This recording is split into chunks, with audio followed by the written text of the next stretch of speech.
우리에게 주신 하나님의 말씀은 마태복음 16장 23절에서 24절 말씀입니다. 제가 봉독해 드리겠습니다. 예수께서 돌이키시며 베드로에게 이르시되 사탄아 내 뒤로 물러가라. 너는 나를 넘어지게 하는 자로다. 내가 하나님의 일을 생각하지 아니하고 도리어 사람의 일을 생각하는도다 하시고, 이에 예수께서 제자들에게 이르시되 누구든지 나를 따라오려거든 자기를 부인하고 자기 십자가를 지고 나를 따를 것이니라. 아멘. 어떤 어머니가 아들의 글씨가 너무 심각한 악필이어서 고민이 많았었다고 합니다. 그래서 가정 예배 때 가족 모두가 돌아가면서 기도를 하는데요. 어머니의 기도 순서가 되어서 이렇게 기도했다고 합니다. 하나님, 우리 아들이 글씨를 예쁘게 잘 알아볼 수 있게 쓰게 해주세요. 그러자 아들의 기도 순서가 되었을 때 이렇게 기도했다고 합니다. 하나님, 제 글씨를 다른 사람들이 잘 알아보게 해주세요. 이 예화에서 보여주는 것은 사람은 누구나 자기중심적인 사고방식을 가지고 있다는 것입니다. 아담과 하와부터 그러지 않았습니까? 하나님께서 금지한 선악을 알게 하는 나무의 열매를 먹은 아담과 하와. 하나님께서 아담에게 물으실 때 아담은 말합니다. 하와가 나에게 먹게 하였다고 말입니다. 하와도 말합니다. 뱀이 나를 유혹했다라고 말입니다. 자기중심적인 사고방식은 자신의 잘못을 인정하려 하지 않는다는 것입니다. 당신은 정직한 편이라고 생각하는가? 라는 설문조사에 86.3%가 그렇다라고 대답을 했다고 합니다. 그런데 우리 국민은 정직하다고 생각하는가? 라는 설문조사에는 그렇다고 답한 사람이 48%에 불과했다고 합니다. 이것이 얼마나 모순인가요? 이는 자신에게는 관대하면서 남에게는 엄격한 잣대를 들이대고 있다는 증거입니다. 이처럼 사람은 자기중심적인 사고방식을 가지고 있는 것이지요. 그것을 표현하느냐, 표현하지 않느냐의 차이지 누구나 그런 사고를 가지고 있다는 것입니다. 우리는 자기중심적인 사고방식이 하나님의 말씀 안에서 어떤 결과를 가져왔는지를 볼 수 있어야 합니다. 요한복음 12장에 보면 마리아가 지극히 비싼 향유를 예수님의 발에 붓고 자기 머리털로 그의 발을 닦았을 때 가룟 유다의 모습이 나옵니다. 가룟 유다는 마리아에게 호통을 치며 이 비싼 향유를 팔아서 가난한 자들에게 주는 것이 더 낫지 않겠느냐라는 말을 합니다. 그러나 이것은 가난한 자들을 생각한 것이 아니라 돈 관리를 맡은 가룟 유다 스스로를 위한 것이었습니다.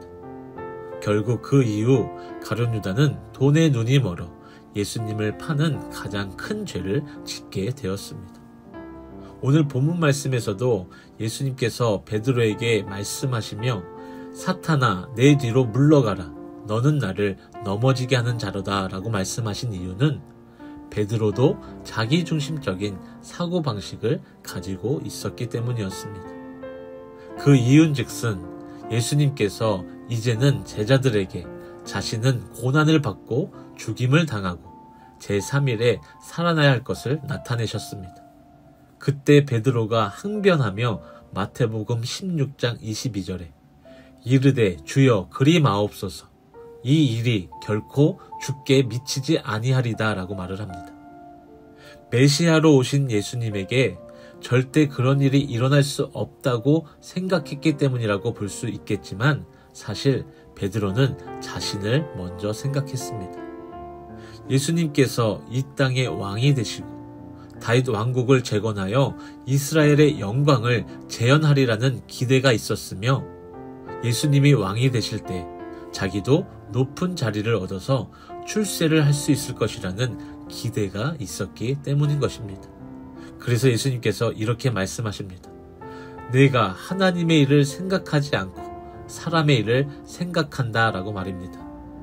이처럼 자기중심적인 사고방식의 치명적인 결함은 하나님의 일을 생각하기보다 사람의 일을 생각한다라는 것입니다. SNS상에서 이런 글을 보았습니다. 사람의 일을 생각하면 부족함에 집중하고 하나님의 일을 생각하면 만족함에 집중한다. 네, 그렇습니다. 사람의 일을 생각하면 그 생각은 끝이 없습니다. 가룟 유다가 가졌던 돈의 관심이 어떻게 예수님을 팔아버릴 생각까지 할 수 있었겠습니까? 사람의 일을 생각하면 욕심이 끝이 없기 때문입니다.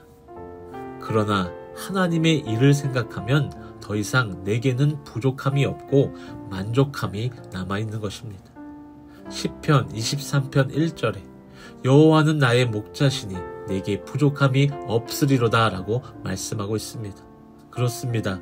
하나님 한 분만이면, 하나님의 일을 생각하면 내게 부족함이 없다라는 것이지요. 예수님께서는 오늘을 살아가는 우리에게 분명하게 말씀하십니다. 오늘 본문 24절에 이에 예수께서 제자들에게 이르시되 누구든지 나를 따라오려거든 자기를 부인하고 자기 십자가를 지고 나를 따를 것이니라. 그렇습니다. 예수님을 따르려면 자기 중심적인 사고방식을 버리고 자기 십자가를 지고 나아가야 하는 것입니다. 그러면 마태복음 16장 25절에서 누구든지 나를 위하여 제 목숨을 잃으면 찾으리라 라고 말씀하고 있듯이 내 것을 잃어버린 것 같아도 다시 찾게 되는 은혜가 있는 것입니다. 사랑하는 성도 여러분, 그러하기에 자기 중심적인 사고방식이 아니라 하나님 중심의 삶을 살아가므로 오직 주님을 따르는 삶이 되어 부족함보다 만족함이 넘치는 은혜의 삶을 살아갈 수 있으시기를 주님의 이름으로 축복합니다.